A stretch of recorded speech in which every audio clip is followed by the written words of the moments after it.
आसान होता है। सच बताऊं, केस बेस आपके जो 4 केस बेस्ड है ये समझो फ्री के नंबर है। क्यों मेरे भाई? देखो ये जो आपके पास 20 नंबर है केस बेस्ड के, देखो जैसे एक एरिया अगर आपने स्टेटमेंट समझ लिया तो आप पूरा गेम सेट कर दोगे। देखो कैसे ये किस तरीके से है ये, देखो जैसे प्राथमिक क्षेत्र 1992 से 73 में क्या था कर जाते हो और ए सेक्शन कर जाते हो तो भाई सीधा सीधा समझो आप 50% यहीं पे गेम खत्म कर दिए। समझे भाई? तो क्या हलवा सा पेपर है, समझे भाई? तो फटाफट से आप लोग मुझे एक बार इस वीडियो को लाइक कर देंगे। समझे भाई? चलो आपके सामने एक क्वेश्चन है कि यहाँ पे जर्मनी के एकीकरण की प्रक्रिया, एक आगे इटली के एकीकरण की प्रक्रिया, इन दोनों में से पक्का आएगा। देखो भाई आप मेरी एक चीज और बता देता हूँ, बॉयज में आपके पास जर्मनी का एकीकरण यूनिफिकेशन आएगा और ये जो गर्ल्स शिफ्ट है मॉर्निंग में जो हैगा ये आपके इटली का यूनिफिकेशन आएगा। ये भी पॉइंट आपको नमस्ते भाइयों, मेरे भाई क्लास 10 में अगर आपका एसएसटी पेपर है दैट मींस की सोशल स्टडी का, उसके लिए आपके मिड टर्म में जो बेहतर से बेहतर चीजें हो सकती है जहां से आपके पूरे पेपर बन सकते हैं, सबसे पहले आपको पास एक आइडिया होना चाहिए। दैट मींस की जो चीजें मैं अभी आपको बता रहा हूँ इसको दिल दिमाग में फोकस रख के ये टॉपिक पढ़ना है। इससे पहले इंपॉर्टेंट टॉपिक ऑलरेडी बढ़ा चुका हूँ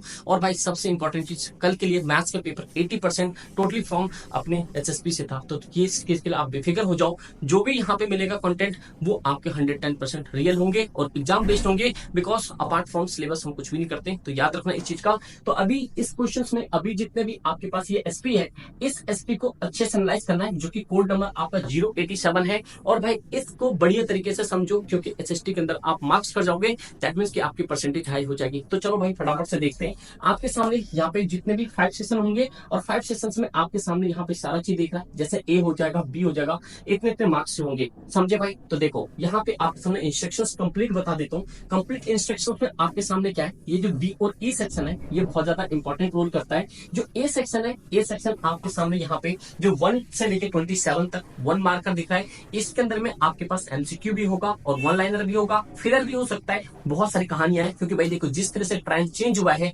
एनईपी 2020 आने के बाद, तो वो आपको थोड़ा सा फोकस करना पड़ेगा मेरे भाई।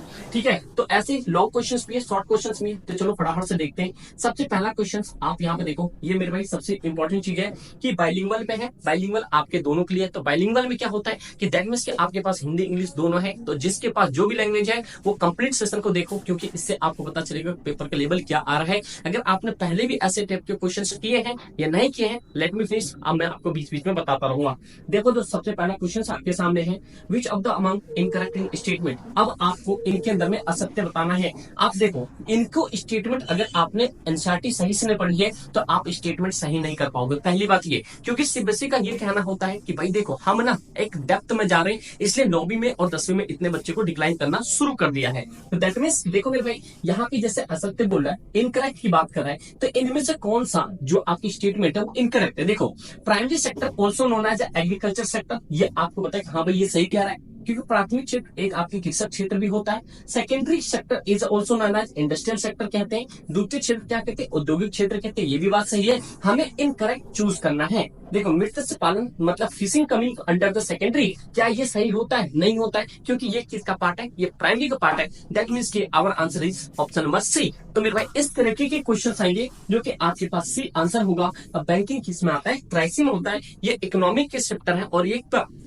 एक बात और सुनो, यहाँ से आपके लॉन्ग क्वेश्चंस भी आएगा जो कि 3-4 मार्क्स के हो सकते हैं। तो आप इस टॉपिक को जरूर तैयार करो, जिसमें कि आपके सामने प्राइमरी सेक्टर, सेकेंडरी और यहाँ पे ट्राइसरी, प्राथमिक द्वितीय तृतीय। समझे? इस बात को क्लियरिटी से अपने माइंड में बैठा लो, पेपर यहाँ से बनेगा। समझे दोस्त? नेक्स्ट क्वेश्चन पे देखो, आपके सामने फिर से क्वेश्चन आ चुका है। फिर से आपके सामने क्वेश्चन है, which of the following the not to be develop goal for the prosperous farmer Punjab. कहने का निम्नलिखित में से कौन सा पंजाब के समृद्ध किसान के लिए विकास का लक्ष्य नहीं है। अब देखो ऑप्शन भी दे रहे, इनकरेक्ट, नॉट इनकरेक्ट, कौन सा सही है कौन सा सही है, मतलब कि आपको कंफ्यूज कर सकता है। तो सो भैया आप लोग फोकस सही से लगाओ, क्योंकि ये ज्यादा जरूरी है। अब मिड टर्म बेहतर गया तो आपके पास बहुत सारे ऑप्शंस होंगे, क्योंकि भाई यहाँ से क्या है आपके एक मतलब एग्जाम के अंदर 20 में से 20 देने को भी एग्जाम में सोच सकते हैं। तो मेरे भाई ये चीज तो समझ गए। तो चलो अब आगे देखते हैं। फिर आगे आपके सामने ऑप्शन है, देखो भाई अगला क्वेश्चन आपके सामने फिर से ये क्वेश्चन पूछा निम्नलिखित में से महात्मा गांधी राष्ट्रीय रोजगार गारंटी 2005 जो है, मतलब कि ये अब इसमें ट्रू पूछ रहा है, इनमें से कौन सी बात सही है? नेशनल रूरल डेवलपमेंट प्रोग्राम के अंदर में it ensure 100 days jobs, it ensure job of rural areas, मतलब कि 100 डेज का होगा, ग्रामीण क्षेत्र में होगा, सरकार रोजगार उपलब्ध कराने में असफल हैसियत तो बेरोजगार व्यक्ति भी प्रदान करते हैं उपरोक्त सभी। तो एक पॉइंट याद रखना, जब भी किसी भी क्वेश्चन के अंदर में जब ये सिनेरियो दिख जाए, क्योंकि एग्जामिनर का दिमाग फिर गया, अब समझ रहे हो, आपको पता चल गया होगा कैसे पेपर्स आ रहे हैं। भाई याद रखना, प्री बोर्ड आपको बताऊं कहां से बनेगा, मिड टर्म फाइनल भी बताऊं कहां से बनेगा, समझे। अगर भाई किसी भी स्कूल प्राइवेट गवर्नमेंट, बस डू सब्सक्राइब और नोटिफिकेशन बेल ऑन रखना मेरे भाई, समझे। ये पॉइंट हो गया। आपके पास क्या है, इस तरीके के क्वेश्चंस के लिए आपको एनसीईआरटी पढ़नी पड़ेगी और लाइन बाय लाइन पढ़नी पड़ेगी। Got it? ये बात समझ आ गया आपको? तो उसी तरीके से मेरे भाई अब बताओ इसमें क्या ऑप्शन है, तो मैं आपको बता दूं, जब भी कभी भी इस तरीके का ऑप्शन होगा, all of the above statement, और आपको कुछ समझना है, सीधा इस पर क्लिक कर देना और आगे बढ़ जाना, समझे भाई। वो 100% आपका सही होगा। फिर इसी तरीके से बहुत सारी चीजें हो गया। देखो यहाँ पे अगला फिर से क्वेश्चन वही हो गया। देखो क्वेश्चन मैंने क्या कहा, आपको क्वेश्चन स्कोर पॉइंट से पकड़ना है। क्यों? क्योंकि आपको होता है कि एग्जामिनर्स क्या होता है, कभी भी ऐसा मुश्किल सवाल नहीं दे देता जो कि सबके लिए मुश्किल हो, वो एक एवरेज क्वेश्चन बनाता है जो कि आप सबके लिए मतलब कि सिंपल हो और आसान से पेपर कर पाओ। ये देखो भाई यहाँ पे सिंपल क्वेश्चन पूछ रहा है। जैसे देखो अब यहाँ पे आपने अगर स्टेटमेंट नहीं पढ़ी, अगर सपोज करो अगर आप स्टेटमेंट नहीं पढ़ोगे तो कैसे काम पढ़ पाएगा। Secondary sector also known as what, देखो द्वितीय क्षेत्र डैश नाम से भी जाना जाता है, आपके एनसीईआरटी में लाइन में लिखा हुआ है। तो देखो औद्योगिक क्षेत्र कहते हैं, प्राथमिक क्षेत्र कहते हैं, तृतीय क्षेत्र कहते हैं, सेवक क्षेत्र कहते हैं, manufacture sector, primary sector, tertiary sector, service sector. आप लोग मुझे बताओ ये सेकेंडरी जो है द्वितीय क्षेत्र को किस और नाम से जाना जाता है, और इसका मुझे हर एक बच्चे का कमेंट चाहिए भाई, समझे। अब हर एक जने का कमेंट चाहिए, क्योंकि मैं जानता हूँ कि आप लोग जितने भी यहाँ पे न्यू आप लोग पढ़ने वाले हो, और भाई सभी का कम से कम इसके अंदर 1000 कमेंट चाहिए मुझे, समझे भाई। 1000 कमेंट चाहिए, और इस ऑप्शन का, इस क्वेश्चन का करेक्ट आंसर चाहिए मुझे, समझे भाई। द्वितीय क्षेत्र का दूसरा किस नाम से जाना जाता है, समझे दोस्त। आपके सामने सारा चीज अवेलेबल, और भाई आप लोग फटाफट से इन चीज को समझना। और लॉन्ग क्वेश्चंस में हम आते हैं। देखो भाई एक नॉर्मल सी चीजें हो गई, ठीक है। रवि क्रॉप फिर क्रॉप्स ये तो आने असेसिंग रीजन क्वेश्चन ये हो गया आपके सामने, ठीक है। ये आपके पास मतलब कि गवर्नमेंट के सपोर्ट पे ये क्या हो गया यहाँ पे, देखो यहाँ पे ये क्वेश्चन भी इंपॉर्टेंट है। ये झूम फार्मिंग किसे कहते हैं, ये झूम फार्मिंग के ऊपर से भी क्वेश्चन बहुत बार आता है, समझे। ये तो हो गया। फिर आप जैन और रवि क्रॉप्स ये भी आएगा। तो चलो अब देखते हैं एक एक नंबर के क्वेश्चन में कि गृह युद्ध से आप क्या समझते हैं, सिविल वॉर किसे कहते हैं, समझो। Which ethnic class is the minority in Sri Lanka, Sri Lanka में मतलब कि जो श्रीलंका में कौन से जातीय समूह अल्पसंख्याक थे। और which ethnic class is the minorities in Belgium, और जो बेल्जियम में कौन से जातीय समूह अल्पसंख्याक थे। तो एक पॉइंट याद रखना, यहाँ से आपको सारी चीज समझना है। और एक पॉइंट मुझे बताओ फटाफट से, जो बेल्जियम है, ये बेल्जियम जो है किसकी राजधानी, बेल्जियम की राजधानी क्या है, समझो भाई। तो ये पॉइंट मुझे आप लोग कमेंट करके बता सकते हो। देखो Belgium, name of the capital of Belgium, Belgium की राजधानी क्या है आप बताओ फटाफट से, समझे भाई। नेक्स्ट क्वेश्चन हम आते हैं, ये फिलिंग द ब्लैंक्स भी आपको करना पड़ेगा, ठीक है भाई। हम आते बड़े क्वेश्चन पे जो कि आपके सामने आने वाला है। चलो भाई आपके सामने क्वेश्चन आ चुका है, और इन क्वेश्चन को चलो नस्तु कर देते हैं। अब फटाफट से समझो क्वेश्चन क्या है मेरे भाई। सबसे पहला, one was the Rowlatt Act implemented, और रोलैक एक्ट कब किया गया था, ये बच्चे को पता होना चाहिए। और भाई आपका यहाँ पे कमेंट भी चाहिए कमेंट सेक्शन के अंदर में, क्योंकि ये बहुत आसान सवाल है, समझे। पूरी एक्सप्लेनेशन करवा रखी है, और पीडीएफ तो भाई देखो सारा मिल ही चुका होगा। अगर नहीं मिला होगा ऐप डाउनलोड कर लो, आपको वहाँ पे दिख जाएगा। Who had the image of Bharat माता फर्स्ट टाइम, मतलब भारत माता का चित्र किसने बनाया था। वर्किंग सिल्क रूट किसे कहते हैं। और यहाँ पे देखो ब्रिटेन वुड्स प्रणाली क्या थी, ये एक बड़े क्वेश्चन है। उसके बाद में जो सेक्शन बी है, यहाँ पे 3 टाइप्स मतलब 3-3 नंबर वाले क्वेश्चन जो है, इस पे आपको फोकस करना है दिल दिमाग से। क्योंकि देखो 3-3 मार्क्स के आपके पास टोटल जो क्वेश्चन है, ये आपके पास 4 क्वेश्चन होगा, और इनके पास आपके पास ऑप्शन भी है। तो सबसे पहला अटैक आपको बी सेक्शन, देन आफ्टर सी और देन आफ्टर ए, समझे। और मैथ के लिए मैं अभी आपको बता दूंगा सारा चीज कंडीशन क्या है। तो मतलब 80 में से 80 आपके पूरे होने चाहिए, समझे दोस्त। तो ये हो गया आपके सामने कि जो सेक्शन बी है, इसके अंदर क्वेश्चन देखो, ये तो आप ऐसा पी लो कि पेपर में आना ही आना है। इन दोनों में से कोई आएगा ही आएगा भाई, 110% है। इसके अंदर तो इतना आप मार्क कर लो, 110% है। और ये मुझे लग रहा है ये 200% है, 200% है भाई, यहाँ पे आना ही आएगा। ये क्या बोला, 200% है। तो आपको इन दोनों में से सारे दोनों टॉपिक को अच्छे से तैयार कर लेने हैं, इनकी समरी तैयार कर लेनी है बढ़िया तरीके से, और भाई सेल्फ नोट से तैयार करनी है। ये नहीं कि इधर उधर से टिपा टिपी कर दिए, समझे। उसके बाद में आपको वाटर स्कैरसिटी क्या होता है ये बताना है। तो फाइनलिज्म से आपके क्वेश्चंस बन सकते हैं यहाँ पे, समझे भाई।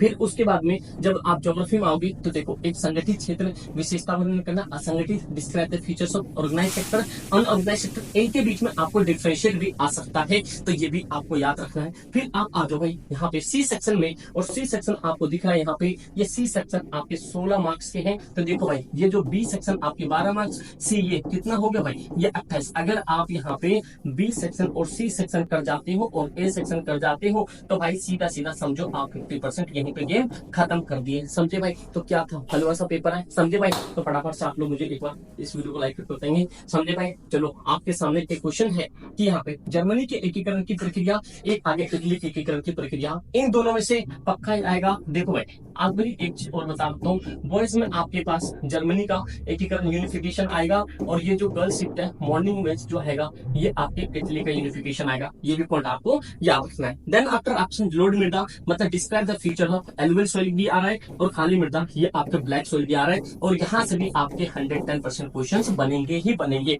ये पॉइंट समझे नहीं समझे? तो भाई इतनी सारी श्योरिटी दे रहा हूँ मैं आपको कि भाई एक क्वेश्चन पेपर बनेंगे, इस तरह के आपको करके आना है। फिर आपके सामने बेल्जियम के ऊपर भी क्वेश्चन बन सकते हैं, और यहाँ पे आपको थोड़ा सा सोचना पड़ेगा, क्योंकि देखो एनालाइज द स्टेटमेंट मतलब कथन का विश्लेषण करना है, मतलब आपको चैप्टर पता है तो आप भाई लिख पाओगे, अदरवाइज नहीं लिख पाओगे। और मैंने आपको हमेशा बताया, जिस क्लास 11 तो आर्ट्स में ये बताया जाता है कि जितने भी थियरी पेपर है भाई उनके लिए आपको कीवर्ड्स तैयार रखना, कीवर्ड्स पे पूरी अटैक करनी है। अगर आपके पास कीवर्ड्स है दैट मींस कि आप पूरे आंसर को बहुत बेहतर तरीके से लिख सकते हो, अगर कीवर्ड्स नहीं है तो आप नहीं लिख पाओगे। तो इसलिए जिस तरह से मैं ऑफलाइन बताता हूँ, आप सबसे पहले एनसीईआरटी उठाओ, एक टॉपिक को लिखो, उसके बाद 5 पॉइंट लिख लो, जैसे आप इंग्लिश में करते आ रहे हो। समझे मेरे भाई? तो इस तरीके से करो, पेपर आपके पूरे घास हो जाएंगे। उसके बाद अगला आपके पास केस बेस्ड है, और केस बेस्ड भाई बहुत आसान होता है। सच बताऊं, केस बेस्ड आपके जो 4 केस बेस्ड है ये समझो फ्री के नंबर है। क्यों मेरे भाई? देखो ये जो आपके पास 20 नंबर है केस बेस्ड के, देखो जैसे एक एरिया अगर आपने स्टेटमेंट समझ लिया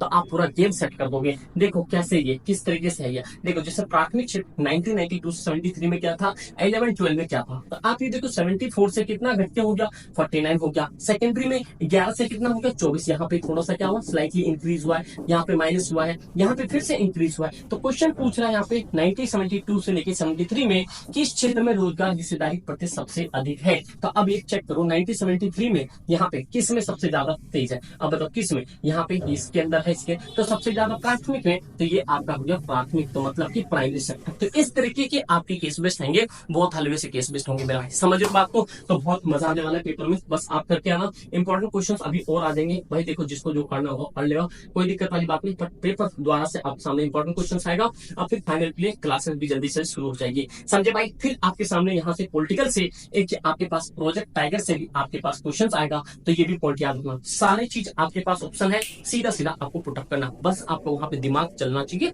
फास्टली। समझे भाई? अगर आपने गेम चला दिया वहां पे 3 घंटे के अंदर में तो पूरा पेपर लिख के आओगे, अदरवाइज वही वहां पे ही ढेर हो जाओगे। ये बात ध्यान रखना, फैलना नहीं है पेपर के अंदर में, पेपर को फैला पाना। समझे? तो ये आपके सामने 4 आपके सामने क्या होगा, ये आपके पास बड़े बड़े से क्या हो गया, आपके पास केस बेस्ड हो गया, और केस बेस्ड होने के बाद आपको ज्यादा सिरदर्दी है नहीं, और पूरा आंसर छाप दोगे। समझे भाई? और भी मैं बहुत सारे इंपोर्टेंट क्वेश्चंस भी लेकर आऊंगा, टेंशन मत लो। मैप बेस पे आपके सामने यहाँ पे देखो 5 नंबर के टोटल मैप है, तो आपके पास यहाँ पे हिस्ट्री में 3, हिस्ट्री के 2 नंबर और ज्योग्राफी के 3 नंबर। समझे? और भाई मैप के लिए आप इधर उधर कहीं पे कुछ भी सर्च मत करो, बस वाईटी पे सर्च करना क्लास 10 मैप पर बाय एसएस पाठशाला। आपको जो मैप और मिलेगा उससे बाहर पेपर आपका कतई ही नहीं जाएगा। ये मैंने आपको एक ओवरव्यू बताया है, और उम्मीद करता हूँ आपको सारी चीज समझ आएगी। बस इसी के अकॉर्डिंग आपको पेपर पर अटेम्प्ट करना है, क्योंकि अभी देखो ऑफलाइन का समय हो रहा है, तो मैं अभी आपको 1 से मतलब कि 4 को पेपर है, मोस्ट ऑफ डे आपको नाइट तक या 2-3 बजे रात तक आपको सारी चीज क्लासेस मिल जाएगी। बट उसके लिए करना पड़ेगा भाई, इस वीडियो को लाइक करना पड़ेगा, और इस वीडियो को भाई 1 के लाइक हो जाना चाहिए। मैं उम्मीद करता हूँ आप लोग कर दोगे। और भाई अगर व्हाट्सएप पे ज्वाइन नहीं हुए हो जाओ, टेलीग्राम ज्वाइन कर लो, और भाई इंस्टाग्राम पे जरूर फॉलो करना। ठीक दोस्त? बस मस्त रहो, तंदुरुस्ती से पढ़ते रहो, कोई दिक्कत परेशानी तुम्हारा भाई खड़ा है यहाँ पे। Thank you so much and जय हिंद।